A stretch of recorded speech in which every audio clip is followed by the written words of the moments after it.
Hi hello welcome to our channel. Today recipe முருங்கைக்கீரை பருப்பு மசியல் செய்வது எப்படி.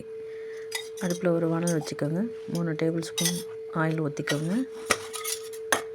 ஆயில் நல்லா காஞ்சதும் 1/2 டீஸ்பூன் கடுகு நல்லா பொரிஞ்சு வரும்போது 1/2 டீஸ்பூன் ஜீரகம் போட்டு நல்லா பொரிய விட்டுருங்க.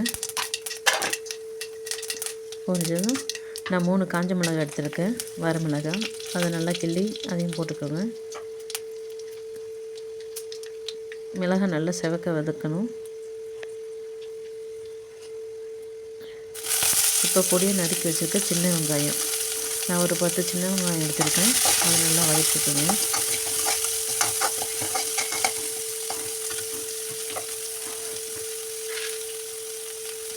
கொஞ்சம் இந்த டிஷ்ஷுக்கு தேவையான அளவு உப்பு, அதை நான் ஃபஸ்ட்டில் ஆட் பண்ணிடுறேன். இதுக்கப்புறம் எங்கள் உப்பு ஆட் பண்ண வேணாம்.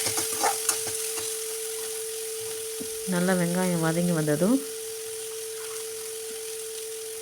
நல்லா கழுவி க்ளீன் பண்ணி வச்சுருக்கேன் முருங்கைக்கீரை, காம்பு இல்லாமல் நல்லா க்ளீன் பண்ணி வச்சுருக்கேன், அதையும் இது கூட சேர்த்து ஆட் பண்ணிக்கோங்க.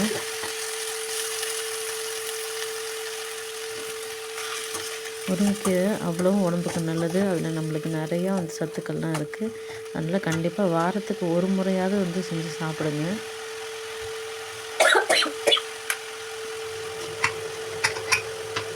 நல்லா வதங்கணும் கீரை. இப்போ நான் பருப்பும் தக்காளி ஒரு 4 பூண்டு பல் போட்டு வேக வச்சுருக்கேன். துவரம் பருப்பு 3 விசில் விட்டுருக்கேன், அதையும் இது கூட சேர்த்து ஆட் பண்ணிக்கலாம்.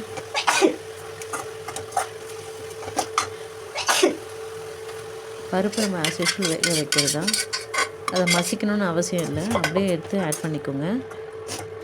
கீரை எப்போதுமே ஓப்பனில் வச்சு வேக வைக்கும்போது அதோட கலர் சேஞ்சஸ் ஆகாது, க்ரீனாகவே இருக்கும். அதையும் சேர்த்து ஒன்றா கலந்து விட்டுக்குங்க.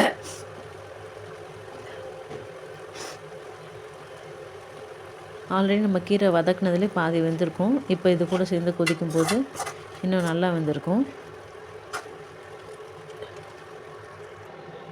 இப்போ இதை ஒரு குக்கரில் நான் மாற்றிக்கிட்டேன், பருப்பு வேக வச்ச குக்கர்லேயே.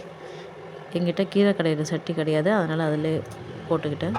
புளி ஒரு சின்ன பிஞ்ச் ஊற வச்சேன், அதையும் எடுத்து சேர்த்து இது கூட சேர்த்து ஆட் பண்ணி நல்லா மசிச்சு விட்டுக்கோங்க. உங்களால் சூடாக பண்ண முடியும்னா பண்ணுங்கள், இல்லைனா ஆற வச்சு கூட நீங்கள் பண்ணலாம். பண்ணிவிட்டு அதை திருப்பி நான் வானலில் மாற்றிக்கிட்டேன், கொஞ்சமாக தண்ணி விட்டு. இப்போ தேவையான அளவு பெருங்காயம் போட்டிருக்கேன். நல்லா ஒரு 2 கொதி வந்ததுக்கப்புறம் அடுப்பை ஆஃப் பண்ணிட்டா நம்மளுக்கு தேவையான முருங்கைக்கீரை பருப்பு மசியல் தயார். இதை நீங்கள் சாதத்தை கூட சேர்த்துக்கலாம், இல்லை சைடிஷ்ஷாக கூட யூஸ் பண்ணிக்கலாம். நல்லா டேஸ்டியாக இருக்கும், ஹெல்த்தியாகவும் இருக்கும். குழந்தைங்களுக்கெல்லாம் கொடுத்திங்கன்னா ரொம்ப சத்து அதிகம்ன்றனால உடம்புக்கு ரொம்ப நல்லது. வீக்லி ஒன்ஸ் ட்ரை பண்ணி பாருங்கள், கண்டிப்பாக இது கிட்ஸுக்கும் ரொம்ப பிடிக்கும். This video sponsored by Moto mobile app. Thank you.